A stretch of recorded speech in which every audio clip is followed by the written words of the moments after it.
सत श्री अकाल दोस्तों, welcome to doorstep education point. उम्मीद करदा तुसीं सारे वधिया होने आ। अज दी क्लास विच आपां अंग्रेजी पैडागोजी दे कुछ प्रश्नां नूं डिस्कस करन जा रहे हां।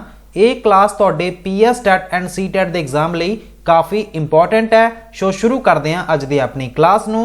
एंड दोस्तों, क्लास नूं शुरू करन तो पहला मैं एक गल क्लीयर कर दवां कि जिहड़ियां भी आपां पैडागोजी दियां वीडियोज़ बनाउने आ, ये तुहाडे एग्जाम पॉइंट ऑफ व्यू तो काफ़ी इंपॉर्टेंट क्लासां ने। एंड जिहड़े भी आपां क्वेश्चन तुहानूं कंसैप्ट दे थ्रू समझाउने आ, जेकर तुसीं इन्हां वीडियोज़ नूं बड़े ही ध्यान नाल सुणदे हो, समझदे हो, भावां तुहाडी तैयारी बिल्कुल ही जीरो हैगी है, फिर भी आपां बेसिक लैवल तो सारियां ही चीज़ां नूं तुहानूं समझाउने आ। सो तुसी मेरिया गल्लां नूं सिर्फ ध्यान नाल सुण ही लओगे ना, समझ लओगे, तो तुहाडा जिहड़ा PS टैट दा एग्जाम दो, भावें C टैट दा एग्जाम दो, उहनूं तुसी आराम नाल क्रैक या फिर क्लीयर कर सकते हो। सो दोस्तों, शुरू करते हैं अज दी अपनी वीडियो नूं। क्लास नूं शुरू करन तो पहला चैनल नूं सबसक्राइब जरूर कर लियो एंड इस क्लास नूं लाइक भी कर लियो। शुरू करते हैं जी। अज दा अपना जिहड़ा पहला प्रश्न है जिहदी आपां गल करन जा रहे हां। एक परसन है जिहड़ा कि आपदी वाइफ नाल गल कर रहा, कलीग नाल गल कर रहा, एक सीनियर मैनेजर नाल गल कर रहा, ते ओदा जिहड़ा तरीका हैगा आ वो थोड़ा जिहा डिफरेंट आ। एक बार आपां क्वेश्चन ते निगाह मार लैने आ, जिहदे विच लिखिया होया to wife hurry up we will be late. ਇਹਦੇ ਵਿੱਚ ਕੀ ਲਿਖਿਆ ਹੋਇਆ, ਆਪਦੀ ਵਾਈਫ ਨੂੰ ਕਹਿ ਰਿਹਾ, ਕੋਈ ਪਰਸਨ ਹੈ ਉਹ ਆਪਦੀ ਵਾਈਫ ਨੂੰ ਕੀ ਕਹਿ ਰਿਹਾ ਕਿ ਛੇਤੀ ਕਰ ਅਸੀਂ ਲੇਟ ਹੋ ਜਾਾਂਗੇ। ਤੇ ਆਪਦਾ ਇੱਕ ਕਲੀਗ ਸੀਗਾ, ਕਲੀਗ ਕੌਣ ਹੁੰਦਾ ਹੈ, ਜਿਹੜੇ ਨਾਲ ਉਹਦੇ ਕੰਮ ਕਰ ਰਿਹਾ ਹੋਣਾ ਆ, ਤੇ ਉਹਨੂੰ ਕੀ ਕਹਿ ਰਿਹਾ, ਇਟਸ ਟਾਈਮ ਟੂ ਲੀਵ। ਹੁਣ ਆਪਾਂ ਨੂੰ ਕੀ ਕਰਨਾ ਚਾਹੀਦਾ ਹੈ, ਹੁਣ ਆਪਾਂ ਨੂੰ ਜਾਣਾ ਚਾਹੀਦਾ ਹੈ, ਨਹੀਂ ਤਾਂ ਆਪਾਂ ਮੀਟਿੰਗ ਲਈ ਲੇਟ ਹੋ ਜਾਵਾਂਗੇ। ਜਦੋਂ ਉਹ ਤੀਸਰੀ ਵਾਰ ਉਹ ਗੱਲ ਕਰ ਰਿਹਾ ਹੈ ਆਪਦੇ ਸੀਨੀਅਰ ਮੈਨੇਜਰ ਨਾਲ, ਸੀਨੀਅਰ ਵਰਡ ਤੁਸੀਂ ਧਿਆਨ ਨਾਲ ਵੇਖਿਓ, सीनियर मैनेजर नाल जदों वो गल कर रहा है तो वह की कह रहा है, madam it's 4 PM and the meeting is at 4:15 PM, shouldn't we leave. कि मैडम जी 4 वज चुके हैं शाम दे ते मीटिंग का जिहड़ा टाइम है वो 4:15 हैगे आ, ते की आपां नूं हुण जाना नहीं चाहिए। मतलब तुसीं वेख रहे हो कितनी ज़्यादा पोलाइटनेस हैगी आ ਇਹਦੀ इस लैंगुएज विच। ते जदों वो कलीग नाल गल कर रहा सीगा, ये भी थोड़ा जिहा फॉर्मल तरीका सी, बट जदों उहने आपदी वाइफ नाल गल कीती कि छेती कर आपां लेट हो रहे हैं, मतलब इत्थे इहने बड़ी ही रफ लैंगुएज की वरतों कीती आ जदों उहने आपदी वाइफ नाल मतलब वो गल कर रहा सीगा। एग्जाम्पल के थ्रू मैं तुहानूं एक होर गल समझा दिना। मन लो असी जाना सीगा मीटिंग ते, मैं आपदी फ्रेंड नूं कहा कि यार चल आपां छेती मीटिंग ते चलीए, ठीक है ना। उस तो बाद एक होर मेरा कोई फ्रेंड सीगा जिहड़ा कि मेरे नाल मेरा थोड़ा जिहा सीनियर सी, मैं उहनूं कहा कि यार भी है ना भी टाइम हो गया, आपां नूं जाना चाहिए हुण मीटिंग ते, है ना। मतलब तुसीं वेख्या कि मैं आपदी फ्रेंड नूं तो बड़ा रफली कहा, तो दूसरे एक जिहड़ा सीनियर परसन सी उहनूं मैं थोड़ा होर मतलब पोलाइट वे नाल कहा, तो एक होर मेरे सीनियर परसन सीगे, है ना। तो मैं उन्होंने कहा कि सर प्लीज़ है ना भी आपां नूं हुण जाना चाहिए भी मीटिंग का टाइम होण लग्या आ। मतलब इस सेंटेंस विच भी तुहानूं यही गल वेखण नूं मिलदी है। तो मतलब ये जिहड़ी वेरीएशन हैगी है, जिहड़ी तुसीं पोलाइटनेस विखा रहे हो, मतलब एक सिचुएशन में तुसीं बड़े ही प्यार नाल बोल रहे हो, दूसरी सिचुएशन में तुसीं रफली इनफॉर्मल तरीके नाल बोल रहे हो, तो ये जिहड़ी वेरीएशन हैगी आ, तुसीं इस वेरीएशन नूं कहंदे की हो, कि ये प्योरिस्ट है, कि ये स्टैंडर्ड वैरायटी है, रजिस्टर्ड है, रजिस्टर या फिर इडियोलैक्ट है। जेकर आपां गल करिए इस प्रश्न के जवाब की, वो तुहाडा होएगा जी रजिस्टर।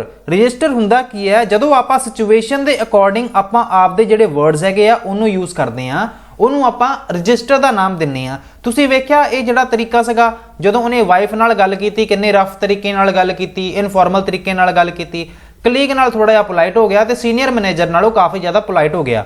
ਇਹਦਾ जवाब होगा रजिस्टर। जेकर आप गल करिए स्टैंडर्ड वैरायटी की हुंदी है तो इडियोलैक्ट की हुंदा है।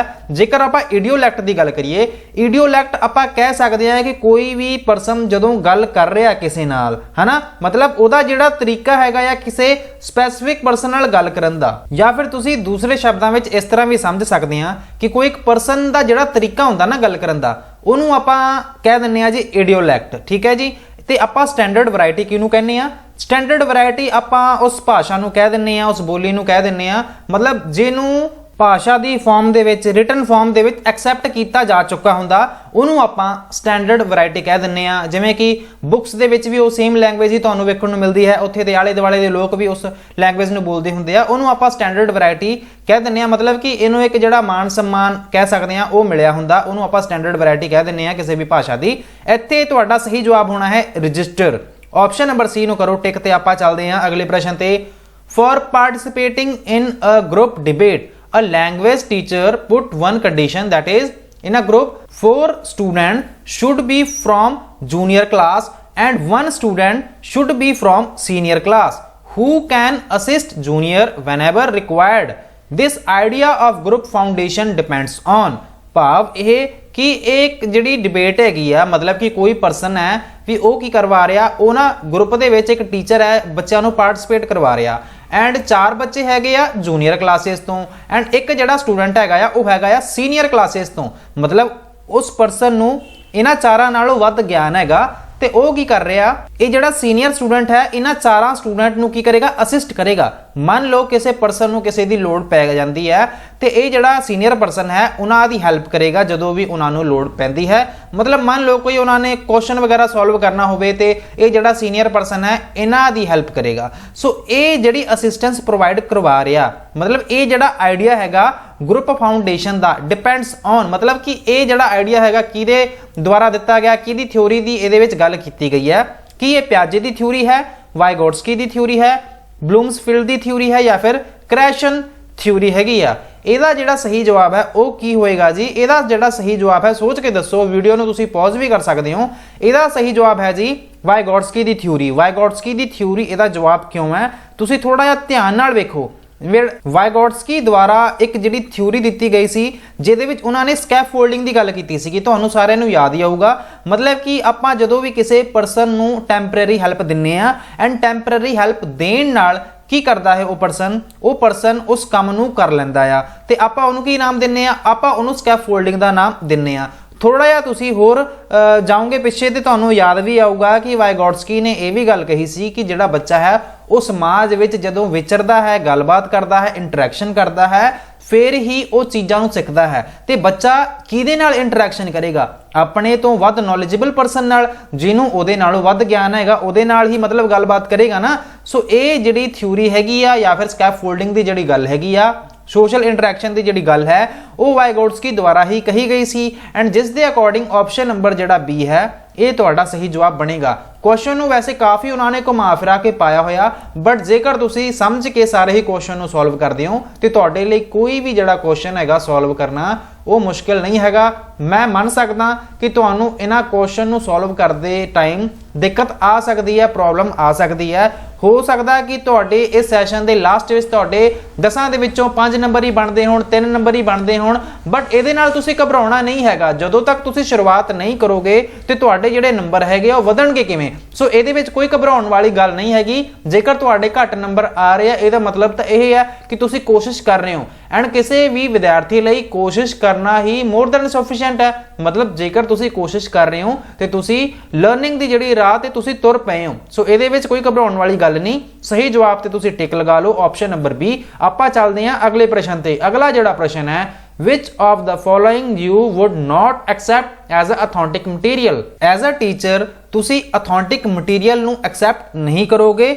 ਇਹਨਾਂ ਥੱਲਿਆਂ ਦੇ ਵਿੱਚੋਂ ਤੁਸੀਂ ਵੇਖੋ, ਮਤਲਬ ਜਦੋਂ ਤੁਸੀਂ as a teacher ਬਣ ਗਏ, authentic material ਕੀ ਹੁੰਦਾ ਹੈ, ਮਤਲਬ ਜਿਹਨੂੰ ਆਪਾਂ ਬਹੁਤ ਹੀ ਸਹੀ ਮਟੀਰੀਅਲ ਮੰਨ ਲੈਂਦੇ ਆ। ਇੱਥੇ ਲਿਖਿਆ ਹੋਇਆ a cartoon from magazine, an advertisement in a newspaper, an essay on the COVID-19 written by text book writer. Option number D ਵਿੱਚ ਲਿਖਿਆ ਹੋਇਆ writer a short story by the well known writer Premchand.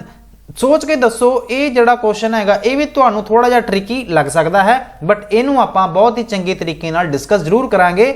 ਜਿਹਦੇ ਵਿੱਚ ਤੁਹਾਨੂੰ ਕੀ ਪੁੱਛਿਆ ਜਾ ਰਿਹਾ ਹੈ ਕਿ ਤੁਸੀਂ ਦੱਸੋ ਥੱਲੇ ਦਿੱਤੀਆਂ ਗਈਆਂ ਆਪਸ਼ਨ ਦੇ ਵਿੱਚੋਂ ਕਿਹੜਾ ਜਿਹੜਾ ਮਟੀਰੀਅਲ ਹੈ ਉਹ ਅਥੈਂਟਿਕ ਨਹੀਂ ਹੈ। ਅਥੈਂਟਿਕ ਤੋਂ ਭਾਵ ਆਪਾਂ ਸਹੀ ਕਹਿ ਸਕਦੇ ਹਾਂ। ਸੋ ਇਹਦੇ ਵਿੱਚ ਤੁਸੀਂ ਸੋਚ ਕੇ ਦੱਸੋ ਇਹਦਾ ਜਵਾਬ ਕੀ ਹੋਏਗਾ ਜੀ ਸਹੀ।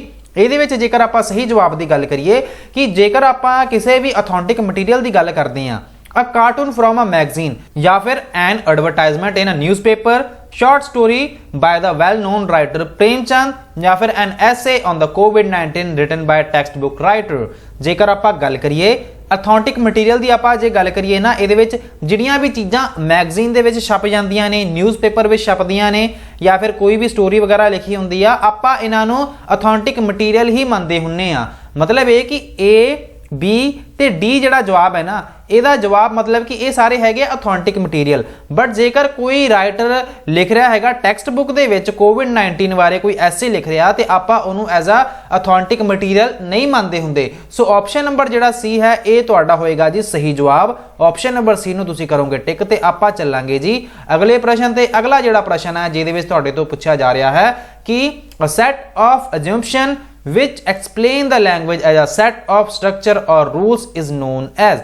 assumption ਦੀ ਗੱਲ ਕੀਤੀ ਜਾ ਰਹੀ ਹੈ कि ਜਿਹੜੀਆਂ ਤੁਸੀਂ assume ਕਰ ਲੈਣੇ ਹੋ ਚੀਜ਼ਾਂ ਜਿਹੜੀਆਂ कि मतलब rules of assumption which explain the language as a set of structure or rules is known as।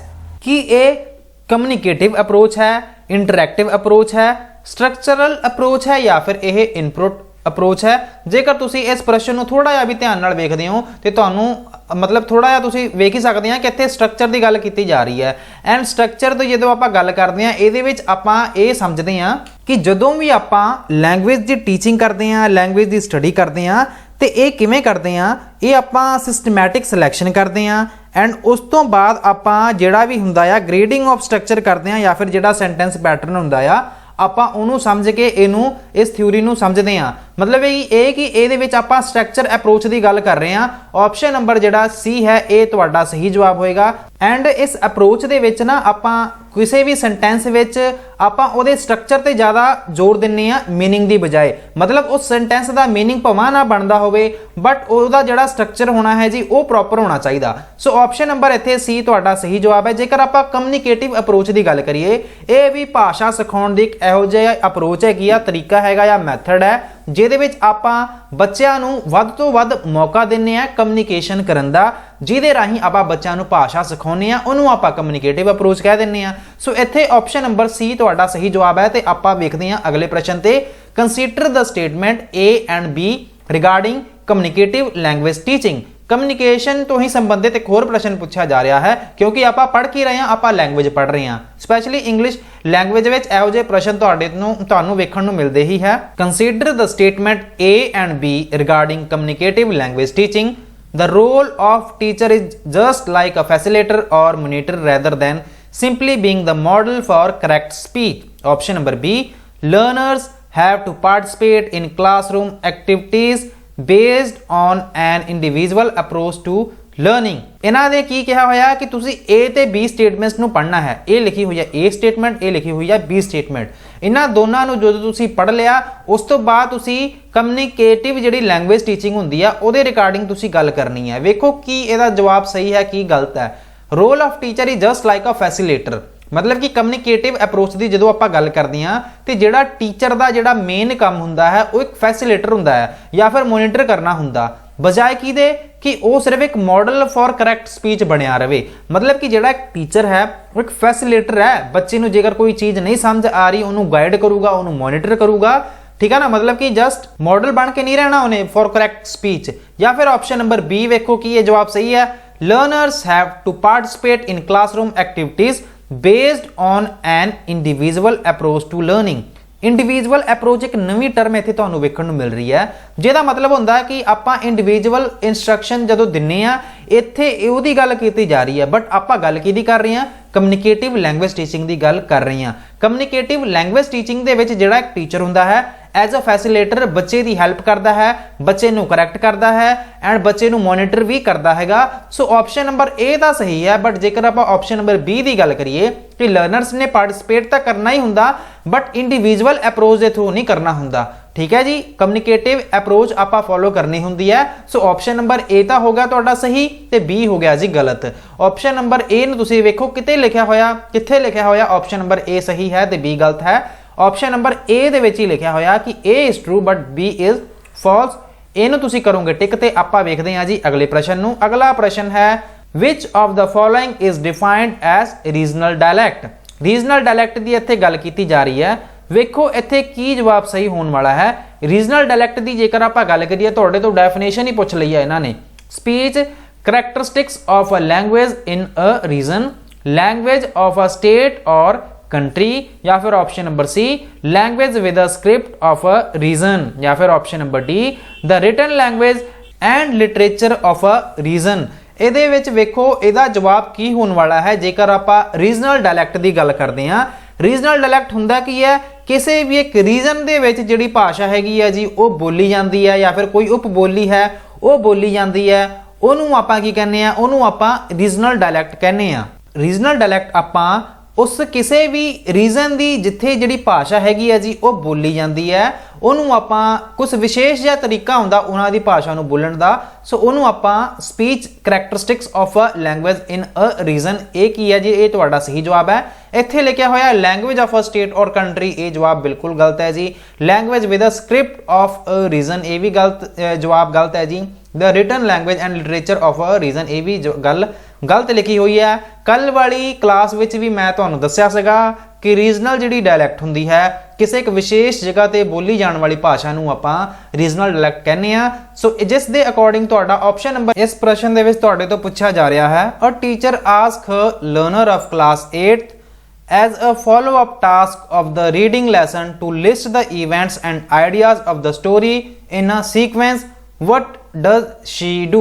ਇੱਕ ਜਿਹੜੀ ਟੀਚਰ ਹੈ ਆਪਦੇ 8ਵੀਂ ਕਲਾਸ ਦੇ ਬੱਚਿਆਂ ਨੂੰ ਕੀ ਕਹਿ ਰਹੀ ਹੈ, ਲੈਸਨ ਪੜਨ ਤੋਂ ਬਾਅਦ ਟੀਚਰ ਨੇ ਬੱਚਿਆਂ ਨੂੰ ਕਿਹਾ ਕਿ ਤੁਸੀਂ ਜਿਹੜੀਆਂ ਵੀ ਘਟਨਾਵਾਂ ਹੋਈਆਂ ਸੀਗੀਆਂ ਇਸ ਕਹਾਣੀ ਦੇ ਵਿੱਚ ਜਾਂ ਫਿਰ ਕੋਈ ਵੀ ਇਵੈਂਟ ਹੋਇਆ ਸੀ, ਤੁਸੀਂ ਉਹਨਾਂ ਇਵੈਂਟਸ ਐਂਡ ਆਈਡੀਆਜ਼ ਨੂੰ ਸੀਕੁਐਂਸ ਵਾਈਜ਼ ਲਿਖਣਾ ਸ਼ੁਰੂ ਕਰੋ। ਤੇ ਟੀਚਰ ਇਹਦੇ ਨਾਲ ਕਰ ਕੀ ਰਹੀ ਹੈ, ਟੀਚਰ ਇਹਦੇ ਨਾਲ asking her student to create a subtext, asking her student to read the story again, reinforcing their writing skill ਜਾਂ ਫਿਰ promoting their skill to recall। ਇਹਦੇ ਵਿੱਚ ਸੋਚ ਕੇ ਜਵਾਬ ਦਿਓ ਕੀ ਜਵਾਬ ਹੋ ਸਕਦਾ। ਇਹਦੇ ਵਿੱਚ ਆਪਸ਼ਨ ਨੰਬਰ ਬੀ ਨੂੰ ਆਪਾਂ ਐਲੀਮੀਨੇਟ ਕਰਾਂਗੇ ਸਭ ਤੋਂ ਪਹਿਲਾਂ, ਕਿਉਂਕਿ ਇਹਦੇ ਵਿੱਚ ਇਹਨਾਂ ਨੇ ਇਹ ਗੱਲ ਕਹਿਤੀ ਕਿ ਜਿਹੜੀ ਟੀਚਰ ਹੈ ਉਹ ਬੱਚਿਆਂ ਨੂੰ ਦੁਬਾਰਾ ਤੋਂ ਸਟੋਰੀ ਪੜ੍ਹਨ ਲਈ ਕਹਿ ਰਹੀ ਹੈ। ਉਹ ਤਾਂ ਠੀਕ ਹੈ, ਸਟੋਰੀ ਪੜ੍ਹਨ ਲਈ ਦੁਬਾਰਾ ਹੀ ਕਿਹਾ, ਬਟ ਸਟੋਰੀ ਪੜ੍ਹਨ ਲਈ ਵੀ ਨਹੀਂ ਕਿਹਾ, ਉਹਨਾਂ ਨੇ ਜਸਟ ਰੀਕਾਲ ਕਰਨ ਲਈ ਕਿਹਾ। ਬਟ ਆਪਸ਼ਨ ਨੰਬਰ ਡੀ ਵੀ ਇਹਦਾ ਸਹੀ ਜਵਾਬ ਨਹੀਂ ਹੋਊਗਾ, ਨਾ ਹੀ ਇਹਦਾ ਜਵਾਬ ਸੀ ਹੋਣਾ ਹੈ, ਕਿਉਂਕਿ ਆਪਸ਼ਨ ਨੰਬਰ ਸੀ ਤੇ ਡੀ ਹੈ ਤਾਂ ਦੋਨੇ ਹੀ ਸਹੀ, ਬਟ ਇਹਦੇ ਵਿੱਚ ਇਹ ਗੱਲ ਕਹੀ ਹੈ ਕਿ ਇਹਦੇ ਵਿੱਚ ਸਿਰਫ ਰਾਈਟਿੰਗ ਸਕਿੱਲ ਤੇ ਜ਼ੋਰ ਦੇ ਰਿਹਾ ਤੇ ਇਹਦੇ ਵਿੱਚ ਉਹਦੀ ਜਿਹੜੀ ਰੀਕਾਲਿੰਗ ਵਾਲੀ ਸਕਿੱਲ ਹੈਗੀ ਆ ਉਹਦੇ ਤੇ ਜ਼ੋਰ ਦੇ ਰਿਹਾ। ਬਟ ਜਦੋਂ ਆਪਾਂ ਗੱਲ ਕਰਦੇ ਹਾਂ ਆਪਸ਼ਨ ਨੰਬਰ ਏ ਦੀ, asking her student to create a subtext, subtext ਦੇ ਵਿੱਚ ਤਾਂ ਇਹ ਦੋਨੇ ਹੀ ਚੀਜ਼ਾਂ ਆ ਜਾਂਦੀਆਂ ਨੇ। ਜਦੋਂ ਉਸ ਪਰਸਨ ਨੇ, ਜਦੋਂ ਵੀ ਕਿਸੇ ਬੱਚੇ ਨੇ ਉਹ ਜਦੋਂ ਸਾਰੀ ਸਟੋਰੀ ਜਦੋਂ ਸੀਗੀ ਇਵੈਂਟ ਵਾਈਜ਼ ਲਿਖਣਾ ਜਦੋਂ ਸ਼ੁਰੂ ਕੀਤਾ ਤੇ ਰੀਕਾਲ ਕਰ ਹੀ ਰਿਹਾ, ਰਾਈਟਿੰਗ ਵੀ ਉਹਦੀ ਇੰਪਰੂਵ ਹੋ ਰਹੀ ਆ। ਐਂਡ ਸਬ ਟੈਕਸਟ ਦੇ ਵਿੱਚ ਬੱਚਾ ਉਹਨਾਂ ਗੱਲਾਂ ਨੂੰ ਲਿਖੇਗਾ ਜਿਹੜੀਆਂ ਕਿ ਡਾਇਰੈਕਟਲੀ ਗੱਲਾਂ ਉਸ ਕਹਾਣੀ ਵਿੱਚ ਨਹੀਂ ਕਹੀਆਂ ਗਈਆਂ ਸੀ। ਸੋ ਕਿਤੇ ਨਾ ਕਿਤੇ ਇਹਦੇ ਨਾਲ ਬੱਚੇ ਦਾ ਜ਼ਿਆਦਾ ਵਿਕਾਸ ਹੋਣਾ ਆ। ਸੋ ਆਪਸ਼ਨ ਨੰਬਰ ਏ ਨੂੰ ਤੁਸੀਂ ਕਰੋਗੇ ਟਿਕ ਤੇ ਆਪਾਂ ਚੱਲਦੇ ਹਾਂ ਅਗਲੇ ਪ੍ਰਸ਼ਨ ਤੇ। Language learning is natural and subconscious, deliberate and conscious, ਜਾਂ ਫਿਰ ਬੋਥ ਨੈਚੁਰਲ ਐਂਡ ਡੈਲੀਬਰੇਟ, ਜਾਂ ਫਿਰ ਆਈਨੇਟ ਐਂਡ ਇਨਵੋਲੰਟਰੀ। ਇਹਦੇ ਵਿੱਚ ਆਪਾਂ ਗੱਲ ਕਰ ਰਹੇ ਹਾਂ ਭਾਸ਼ਾ ਲਰਨਿੰਗ ਦੀ। ਲੈਂਗੁਏਜ ਲਰਨਿੰਗ ਦੀ ਗੱਲ ਕੀਤੀ ਜਾ ਰਹੀ ਹੈ। ਇੱਕ ਲੈਂਗੁਏਜ ਐਕੁਜੀਸ਼ਨ ਵਾਲਾ ਵੀ ਕਨਸੈਪਟ ਮੈਂ ਤੁਹਾਨੂੰ ਸਾਰਿਆਂ ਨੂੰ ਸਮਝਾਇਆ ਸੀਗਾ। ਲੈਂਗੁਏਜ ਲਰਨਿੰਗ ਦੇ ਵਿੱਚ ਜਦੋਂ ਆਪਾਂ ਗੱਲ ਕਰਦੇ ਹਾਂ, ਇਹਦੇ ਵਿੱਚ ਬੱਚਾ ਜਦੋਂ ਭਾਸ਼ਾ ਨੂੰ ਸਿੱਖਦਾ ਹੈ ਤੇ ਉਹ ਫਾਰਮਲ ਤਰੀਕੇ ਦੇ ਨਾਲ ਫਾਰਮਲ ਕਿਸੇ এনवायरमेंट ਦੇ ਵਿੱਚ ਗ੍ਰਾਮਰਸ ਦੇ ਰੂਲ ਨੂੰ ਯਾਦ ਕਰੇਗਾ, ਉਸ ਤੋਂ ਬਾਅਦ ਭਾਸ਼ਾ ਨੂੰ ਸਿੱਖਦਾ ਹੈ। ਬਟ ਜਿਹੜੀ ਲੈਂਗੁਏਜ ਐਕੁਜੀਸ਼ਨ ਹੁੰਦੀ ਹੈ ਉਹਦੇ ਵਿੱਚ ਬੱਚਾ ਕੀ ਕਰਦਾ ਹੈ, ਉਹਦੇ ਵਿੱਚ ਬੱਚਾ ਬੜੇ ਹੀ ਨੈਚੁਰਲ ਵੇ ਨਾਲ ਉਹ ਕੀ ਕਰਦਾ ਹੈ, ਉਹ ਭਾਸ਼ਾ ਨੂੰ ਸਿੱਖਦਾ ਹੈ ਸਬਕੌਂਸ਼ੀਅਸ ਮਾਈਂਡ ਨਾਲ। ਤੁਸੀਂ ਇਹ ਤਾਂ ਨਹੀਂ ਕਹਿੰਦੇ ਹੋਣੇ ਕਿ ਹਾਂ ਵੀ ਜਦੋਂ ਮੈਂ ਛੋਟਾ ਸੀ ਤੇ ਮੈਂ ਭਾਸ਼ਾ ਨੂੰ ਸਿੱਖਣਾ ਆ, ਹੁਣ ਮੈਂ ਪੰਜਾਬੀ ਭਾਸ਼ਾ ਨੂੰ ਸਿੱਖੂੰਗਾ ਜਾਂ ਫਿਰ ਮੈਂ ਹੁਣ ਪੰਜਾਬੀ ਭਾਸ਼ਾ ਦੀ ਗ੍ਰਾਮਰ ਨੂੰ ਸਿੱਖੂੰਗਾ। ਮਤਲਬ ਕਿ ਨੈਚੁਰਲ ਤੇ ਸਬਕੌਂਸ਼ੀਅਸ ਲੈਂਗੁਏਜ ਲਰਨਿੰਗ ਨਹੀਂ ਹੋ ਸਕਦੀ, ਉਹ ਸਿਰਫ ਲੈਂਗੁਏਜ ਐਕੁਜੀਸ਼ਨ ਹੀ ਹੁੰਦੀ ਹੈ। ਆਪਸ਼ਨ ਨੰਬਰ ਤੁਸੀਂ ਏ ਨੂੰ ਐਲੀਮੀਨੇਟ ਕਰੋ। ਏ ਨੂੰ ਐਲੀਮੀਨੇਟ ਕਰਨ ਤੋਂ ਬਾਅਦ ਆਪਸ਼ਨ ਨੰਬਰ ਇੱਥੇ ਸੀ ਦੇ ਵਿੱਚ ਵੀ ਲਿਖਿਆ ਹੋਇਆ ਕਿ ਨੈਚੁਰਲ ਐਂਡ ਡੈਲੀਬਰੇਟ। ਇਹ ਆਪਸ਼ਨ ਵੀ ਆਪਾਂ ਗਲਤ ਕਰਦੇ ਕਿਉਂਕਿ ਇੱਥੇ ਇਹਨਾਂ ਨੇ ਨੈਚੁਰਲ ਦੀ ਗੱਲ ਕੀਤੀ ਹੈ। ਬਟ ਜਦੋਂ ਤੁਸੀਂ ਡੈਲੀਬਰੇਟ ਦੀ ਗੱਲ ਕਰਦੇ ਹੋ, ਡੈਲੀਬਰੇਟ ਦਾ ਮਤਲਬ ਹੁੰਦਾ ਵੀ ਜਾਣ ਬੁੱਝ ਕੇ ਕੌਨਸ਼ੀਅਸ ਵੇ ਨਾਲ, ਮਤਲਬ ਕਿ ਆਪਾਂ ਜਾਣ ਕੇ ਆਪਾਂ ਕਿਸੇ ਭਾਸ਼ਾ ਨੂੰ ਸਿੱਖ ਰਹੇ ਹੁੰਨੇ ਆ, ਉਹਨੂੰ ਆਪਾਂ ਡੈਲੀਬਰੇਟ ਐਂਡ ਕੌਨਸ਼ੀਅਸ ਕਹਿ ਦੇਵਾਂਗੇ। ਸੋ ਆਪਸ਼ਨ ਨੰਬਰ ਬੀ ਕੀ ਹੋਊਗਾ ਜੀ, ਇਹ ਤੁਹਾਡਾ ਬਿਲਕੁਲ ਹੀ ਸਹੀ ਜਵਾਬ ਹੈ। ਆਪਸ਼ਨ ਨੰਬਰ ਬੀ ਨੂੰ ਕਰੋਗੇ ਟਿਕ ਤੇ ਆਪਾਂ ਚੱਲਦੇ ਹਾਂ ਅੱਜ ਦੇ ਸੈਕੰਡ ਲਾਸਟ ਪ੍ਰਸ਼ਨ ਤੇ। What does it mean to use multilingualism as a strategy in the classroom? What does it mean to use multilingualism as a strategy in the classroom? ਬਹੁ ਭਾਸ਼ਾਵਾਦ ਨੂੰ ਜਦੋਂ ਤੁਸੀਂ as a strategy use ਕਰਦੇ ਹੋ classroom ਦੇ ਵਿੱਚ, ਇਹਦਾ ਮਤਲਬ ਕੀ ਹੈ? Using the common language of learners for translating the context in an English medium classroom। ਕਿ ਜਿਹੜੀ ਵੀ ਤੁਸੀਂ common ਲੈਂਗੁਏਜ ਜਿਹੜੀ ਹੈਗੀ ਹੈ ਲਰਨਿੰਗ ਦੀ ਯੂਜ਼ ਕਰੋਗੇ, ਜਿਹੜਾ ਕਿ ਅੰਗਰੇਜ਼ੀ ਭਾਸ਼ਾ ਵਿੱਚ ਦਿੱਤਾ ਹੋਇਆ ਸੀਗਾ ਉਹਨੂੰ ਤੁਸੀਂ ਟਰਾਂਸਲੇਟ ਕਰੋਗੇ ਕਲਾਸਰੂਮ ਦੇ ਵਿੱਚ, ਜਾਂ ਫਿਰ making use of languages of learner to teach learn language and content subject, ਕਿ ਇਸ ਦੇ ਨਾਲ ਤੁਸੀਂ ਕਰਨਾ ਕੀ ਹੈ ਕਿ ਤੁਸੀਂ ਬੱਚਿਆਂ ਨੂੰ ਪੜਾਉਣਾ ਆ ਜਾਂ ਫਿਰ ਉਹਨਾਂ ਨੂੰ ਸਿਖਾਉਣਾ ਆ ਭਾਸ਼ਾ ਨੂੰ ਜਾਂ ਫਿਰ ਕਿਸੇ ਵੀ ਕੰਟੈਂਟ ਸਬਜੈਕਟ ਨੂੰ। ਮਤਲਬ ਕਿ ਬਹੁ ਭਾਸ਼ਾਵਾਦ ਦੀ ਤੁਸੀਂ ਵਰਤੋਂ ਕਰਨੀ ਆ ਬੱਚਿਆਂ ਨੂੰ ਪੜਾਉਣ ਦੇ ਲਈ। ਜਿਵੇਂ ਆਪਾਂ ਬੱਚਿਆਂ ਨੂੰ ਕਲਾਸ ਵਿੱਚ SST ਵੀ ਪੜਾਉਨੇ ਆ, ਮੈਥ ਵੀ ਪੜਾਉਨੇ ਆ, ਸਾਇੰਸ ਵੀ ਪੜਾਉਨੇ ਆ, ਤੇ ਆਪਾਂ ਇਹਨਾਂ ਸਾਰੀਆਂ ਚੀਜ਼ਾਂ ਨੂੰ ਇੰਗਲਿਸ਼ 'ਚ ਤਾਂ ਪੜਾਉਂਦੇ ਨਹੀਂ। ਜੇਕਰ ਇੰਗਲਿਸ਼ ਮੀਡੀਅਮ ਵੀ ਹੋਵੇ ਬੱਚੇ ਦਾ, ਫਿਰ ਵੀ ਆਪਾਂ ਬੱਚੇ ਨੂੰ ਪੰਜਾਬੀ ਮੀਡੀਅਮ ਵਿੱਚ ਹੀ ਪੜਾਉਨੇ ਆ, ਕਿਉਂਕਿ ਬੱਚੇ ਨੂੰ ਕਨਸੈਪਟ ਕਲੈਰਿਟੀ ਹੋ ਜਾਂਦੀ ਹੈ। ਸੋ ਕੀ ਇਹ ਜਵਾਬ ਸਹੀ ਹੋਣਾ ਹੈ ਜਾਂ ਫਿਰ option number C, not letting the learner to use their language except the medium of instruction in the classroom, ਕਿ ਬੱਚੇ ਨੂੰ ਆਪਾਂ ਉਹਦੀ ਲੈਂਗੁਏਜ ਨੂੰ ਯੂਜ਼ ਕਰਨ ਹੀ ਨਹੀਂ ਦੇਣਾ, ਸਿਰਫ ਕਿਹੜੀ ਭਾਸ਼ਾ ਨੂੰ ਛੱਡ ਕੇ, ਮੀਡੀਅਮ ਆਫ ਇੰਸਟਰਕਸ਼ਨ ਨੂੰ ਛੱਡ ਕੇ। ਮਤਲਬ ਕਿ ਬੱਚੇ ਨੇ ਕੋਈ ਮੀਡੀਅਮ ਆਫ ਇੰਸਟਰਕਸ਼ਨ ਹੁੰਦਾ ਹੈ, ਜੇ ਕਈਆਂ ਸਕੂਲਾਂ ਵਿੱਚ ਤੁਹਾਨੂੰ ਵੇਖਣ ਨੂੰ ਮਿਲਦਾ ਹੈ ਇੰਗਲਿਸ਼ ਹੁੰਦਾ ਹੈ, ਪੰਜਾਬੀ ਹੁੰਦਾ ਹੈ। ਸੋ ਮਤਲਬ ਉਸ ਭਾਸ਼ਾ ਨੂੰ ਛੱਡ ਕੇ ਕੋਈ ਬੱਚਾ ਹੋਰ ਭਾਸ਼ਾ ਦੀ ਵਰਤੋਂ ਕਰ ਹੀ ਨਹੀਂ ਸਕਦਾ। ਸੋ ਕੀ ਇਹਦਾ ਇਹ ਜਵਾਬ ਸਹੀ ਹੋਏਗਾ ਜਾਂ ਫਿਰ option number D, learning of many languages in school to become multilingual speaker, ਮਤਲਬ ਕਿ ਬਹੁ ਭਾਸ਼ਾਵਾਦ ਵਾਲਾ ਜਿਹੜਾ ਸਪੀਕਰ ਬਣਨ ਲਈ ਤੁਹਾਨੂੰ ਬਹੁਤ ਸਾਰੀਆਂ ਜਿਹੜੀਆਂ ਲੈਂਗੁਏਜ ਹੁੰਦੀਆਂ ਨੇ ਉਹਨੂੰ ਸਿੱਖਣਾ ਚਾਹੀਦਾ ਹੈ। ਮਤਲਬ ਇਹ ਇਹਨਾਂ ਨੇ ਗੱਲ ਕੀਤੀ ਹੈ ਮਲਟੀਲਿੰਗੁਅਲਿਜ਼ਮ ਦੀ। ਇਹਦੇ ਵਿੱਚ ਸਹੀ ਜਵਾਬ ਕੀ ਹੋਏਗਾ? ਆਪਸ਼ਨ ਨੰਬਰ ਤੁਸੀਂ ਏ ਨੂੰ ਵੇਖੋ, ਇਹਦੇ ਵਿੱਚ ਤਾਂ ਟਰਾਂਸਲੇਸ਼ਨ ਦੀ ਗੱਲ ਕੀਤੀ ਹੋਈ ਹੈ, ਇਹ ਗੱਲ ਗਲਤ ਹੈ। ਆਪਸ਼ਨ ਨੰਬਰ ਇੱਥੇ ਤੁਹਾਡਾ ਬੀ ਸਹੀ ਜਵਾਬ ਹੋਏਗਾ, ਕਿਉਂਕਿ ਬਹੁ ਭਾਸ਼ਾਵਾਦ ਦੀ ਜਦੋਂ ਵੀ ਆਪਾਂ ਗੱਲ ਕਰਦੇ ਹਾਂ ਆਪਾਂ ਮੇਨਲੀ ਬੱਚਿਆਂ ਨੂੰ ਟੀਚਿੰਗ ਲਰਨਿੰਗ ਪ੍ਰੋਸੈਸ ਦੀ ਗੱਲ ਕਰਦੇ ਹਾਂ, ਕਿ ਬੱਚਿਆਂ ਨੂੰ ਜੋ ਵੀ ਆਪਾਂ ਕੰਟੈਂਟ ਹੈ ਉਹ ਸਮਝਾਉਣਾ ਹੈ। ਆਪਸ਼ਨ ਨੰਬਰ ਸੀ ਤਾਂ ਗਲਤ ਹੋ ਗਿਆ, ਕਿਉਂਕਿ ਇਹਦੇ ਵਿੱਚ ਤਾਂ ਇਹਨਾਂ ਨੇ ਸਾਨੂੰ ਇੱਕ ਬੈਰੀਅਰ ਲਗਾਤਾ ਕਿ ਤੁਸੀਂ ਬਈ ਇਸ ਭਾਸ਼ਾ ਨੂੰ ਛੱਡ ਕੇ ਕੋਈ ਹੋਰ ਭਾਸ਼ਾ ਦੀ ਵਰਤੋਂ ਕਰ ਹੀ ਨਹੀਂ ਸਕਦੇ। ਸੋ ਆਪਸ਼ਨ ਨੰਬਰ ਬੀ ਨੂੰ ਤੁਸੀਂ ਕਰੋਗੇ ਟਿਕ। ਤੇ ਆਪਾਂ ਵੇਖਦੇ ਹਾਂ ਜੀ ਅੱਜ ਦਾ ਲਾਸਟ ਪ੍ਰਸ਼ਨ, which of the following is true of Hindi language in India. Hindi language ਦੇ ਨਾਲ ਹੀ ਆਪਾਂ ਇੱਕ ਹੋਰ ਵੀ ਜਿਹੜਾ ਪ੍ਰਸ਼ਨ ਹੈ ਇਹ ਵੀ ਮੈਂ ਤੁਹਾਡੇ ਤੋਂ ਪੁੱਛੂੰਗਾ, ਐਂਡ ਇਹੋ ਜਿਹੇ ਪ੍ਰਸ਼ਨ ਵੀ ਕਈ ਵਾਰ PSTET ਦੇ ਵਿੱਚ ਪੁੱਛ ਲਏ ਜਾਂਦੇ ਆ। ਇਹ ਤਾਂ ਚਲੋ CTET ਵਿੱਚ ਪ੍ਰਸ਼ਨ ਆਇਆ ਹੋਇਆ, ਬਟ PSTET ਵਿੱਚ ਤੁਹਾਨੂੰ ਇਹ ਵੀ ਪੁੱਛਿਆ ਜਾ ਸਕਦਾ ਕਿ ਐਸੋਸੀਏਟ ਆਫੀਸ਼ੀਅਲ ਲੈਂਗੁਏਜ ਕਿਹੜੀ ਹੈ ਇੰਡੀਆ ਦੀ। ਠੀਕ ਹੈ ਜੀ, ਐਸੋਸੀਏਟ ਆਫੀਸ਼ੀਅਲ ਲੈਂਗੁਏਜ ਕਿਹੜੀ ਹੈ ਇੰਡੀਆ ਦੀ? ਇਸ ਪ੍ਰਸ਼ਨ ਦਾ ਪਹਿਲਾਂ ਜਵਾਬ ਦਿਓ ਤੁਸੀਂ, ਉਸ ਤੋਂ ਬਾਅਦ ਮੈਂ ਤੁਹਾਨੂੰ ਇਹਦੇ ਬਾਰੇ ਵੀ ਦੱਸੂਗਾ। Which of the following is true, Hindi language ਬਾਰੇ ਕਿਹੜੀ ਗੱਲ ਇੱਥੇ ਸਹੀ ਲਿਖੀ ਹੋਈ ਹੈ ਭਾਰਤ ਵਿੱਚ? ਇਹ ਕੀ ਇੱਕ ਰਾਸ਼ਟਰੀ ਭਾਸ਼ਾ ਹੈਗੀ ਆ, it is the national language of India. Option number A ਜਵਾਬ ਕੀ ਸਹੀ ਹੈ, ਜਾਂ ਫਿਰ option number B, it is the common second language in education, ਜਾਂ ਫਿਰ ਇਹ ਕਾਮਨ ਦੂਜੀ ਭਾਸ਼ਾ ਹੈਗੀ ਆ ਸਿੱਖਿਆ ਵਿੱਚ, ਜਾਂ ਫਿਰ it is the associate official language of India, ਕਿ ਇਹ ਕੀ ਹੈ ਐਸੋਸੀਏਟ ਆਫੀਸ਼ੀਅਲ ਲੈਂਗੁਏਜ ਹੈ ਭਾਰਤ ਦੀ, ਜਾਂ ਫਿਰ ਇੱਕ ਆਫੀਸ਼ੀਅਲ ਲੈਂਗੁਏਜ ਆਫ ਇੰਡੀਆ, ਕਿ ਇੱਕ ਆਫੀਸ਼ੀਅਲ ਜਿਹੜੀ ਭਾਸ਼ਾ ਹੈਗੀ ਆ ਭਾਰਤ ਵਿੱਚ ਇਹ ਤੁਹਾਨੂੰ ਵੇਖਣ ਨੂੰ ਮਿਲਦੀ ਹੈ। ਸੋ ਬਿਲਕੁਲ ਇਹ ਕੋਈ ਨੈਸ਼ਨਲ ਲੈਂਗੁਏਜ ਨਹੀਂ ਹੈਗੀ, ਇਹ ਹੈਗੀ ਹੈ ਇੱਕ ਰਾਜ ਭਾਸ਼ਾ ਵੀ ਕਹਿ ਦਿੰਦੇ ਆ, and it is the official language of India. Option number D ਨੂੰ ਤੁਸੀਂ ਕਰੋਗੇ ਟਿਕ। ਤੇ ਆਪਣਾ ਜਿਹੜਾ ਥਰਡ ਜਿਹੜੀ ਆਪਸ਼ਨ ਹੈ, it is the associate official language of India, ਕਿ ਆਪਣੇ ਭਾਰਤ ਵਿੱਚ ਕਿਹੜੀ ਇਹੋ ਜਿਹੀ ਭਾਸ਼ਾ ਹੈ ਜਿਹੜੀ ਕਿ associate official language of India ਹੈ? ਸੋ ਉਹ ਹੈਗੀ ਆ ਇੰਗਲਿਸ਼। ਕਈ ਵਾਰ ਤੁਹਾਡੇ ਤੋਂ ਇਹ ਪ੍ਰਸ਼ਨ ਵੀ ਪੁੱਛ ਲਿਆ ਜਾਂਦਾ, ਐਂਡ ਕਈ ਵਾਰ ਇਹ ਪ੍ਰਸ਼ਨ ਤੁਹਾਡੇ ਤੋਂ ਪੁੱਛਿਆ ਵੀ ਗਿਆ ਹੈ। ਸੋ ਆਪਸ਼ਨ ਨੰਬਰ ਜਿਹੜਾ ਡੀ ਹੈ ਇਸ ਪ੍ਰਸ਼ਨ ਦਾ, ਇਹ ਜਵਾਬ ਤੁਹਾਡਾ ਸਹੀ ਹੈ। ਐਂਡ ਆਪਾਂ ਇਸ ਦੇ ਨਾਲ ਹੀ ਇਸ ਕਲਾਸ ਨੂੰ ਕਰਦੇ ਹਾਂ ਖਤਮ। ਉਮੀਦ ਮੈਂ ਇਹੀ ਕਰੂੰਗਾ ਸੈਸ਼ਨ ਨੂੰ ਇੰਜੋਏ ਤੁਸੀਂ ਜ਼ਰੂਰ ਕੀਤਾ ਹੋਊਗਾ। ਜੇਕਰ ਕੀਤਾ ਹੈ ਤੇ ਵੀਡੀਓ ਤੇ ਜਿਹੜਾ ਲਾਈਕ ਬਟਨ ਹੈ ਜੀ ਇਹਨੂੰ ਜ਼ਰੂਰ ਪ੍ਰੈਸ ਕਰ ਲਿਓ, ਐਂਡ ਚੈਨਲ ਤੇ ਜਿਹੜਾ ਸਬਸਕ੍ਰਾਈਬ ਬਟਨ ਹੈ ਜੀ ਇਹਨੂੰ ਵੀ ਪ੍ਰੈਸ ਕਰਨਾ ਬਿਲਕੁਲ ਵੀ ਨਾ ਭੁੱਲਿਓ। ਸੋ ਇਸ ਦੇ ਨਾਲ ਹੀ ਕਲਾਸ ਨੂੰ ਕਰਦੇ ਹਾਂ ਖਤਮ। Thank you so much for watching. God bless you all.